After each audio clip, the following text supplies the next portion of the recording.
यदि परमात्मा से मांगना है, ये मेरी धारणा है, यदि उस ब्रह्म से मांगना है तो उनको ही मांग लिया जाए। यदि किसी राजा के पास आप जाएं दरबार में और जाकर 2-4-10 रुपया मांगे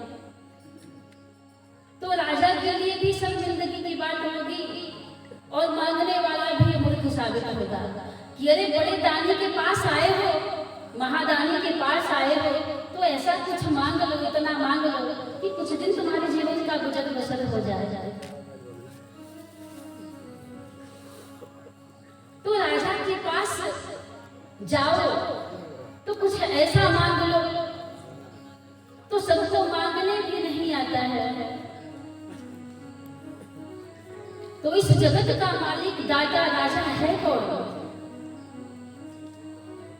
3 लोक का मालिक, 14 भुवन का वो है दाता, तो परमात्मा है, ईश्वर है। तो राजा के दरबार में कोई जैसे जाके 2-4-10 रुपया मांगे तो संसार के मालिक हैं, संसार के राजा हैं। तो उनसे कोई ऐसी चीज मांग लो कि जो फिर जीवन में मांगना ही न पड़े। इसके संदर्भ में मुझे एक दृष्टांत याद आ रहा है, शायद बोलूं कि न बोलूं ये भी संकोच हो रहा है। एक मालिक था, एक सेठ था, मान लीजिए उसका सामान चोरी हो गया और पहरेदार को सेठ ने लगा रखा था, नौकर थे, और उस सेठ के पास, उस मालिक के पास पैसा छापने वाली मशीन थी। संजोगवशात एक दिन क्या हुआ कि रात्रि में चोर घुसा और वह पैसे छापने वाली मशीन को लेकर के चोर भागने लगा। लेकिन जो पहरेदार था, जो मालिक का नौकर था, बड़ा वफादार था, ईमानदार था, उसने अपनी जान जी को लगा करके, अपने प्राण को संकट में डाल करके उस चोर के पीछे दौड़ा, भागा और उस चोर से मशीन को बचा लिया, छीन लिया किसी भांति से, उस मशीन को जाने नहीं दिया।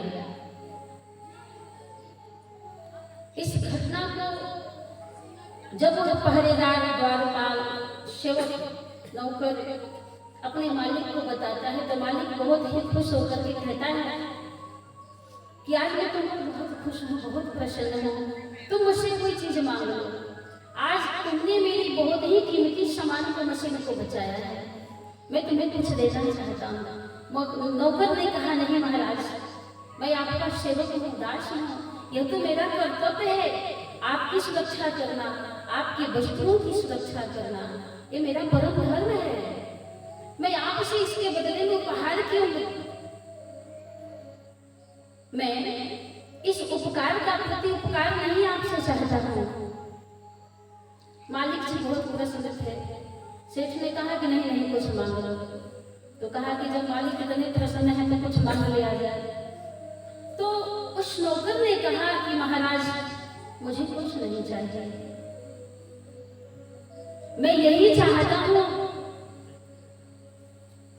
कि बस आप मेरे सिर पे हाथ रख दें, कभी मुझे अपनी सेवा से अलग ना करें, मैं आपके साथ ही रहना चाहता हूँ, आपके अनुगत बनकर ही अपने जीवन को बिताना चाहता हूँ, और कोई थोड़ी बहुत गलती भी हो जाए, अपराध भी मुझसे हो जाए तो उसे आप अनदेखा करके क्षमा कर देंगे, अपना प्रेम समझ करके।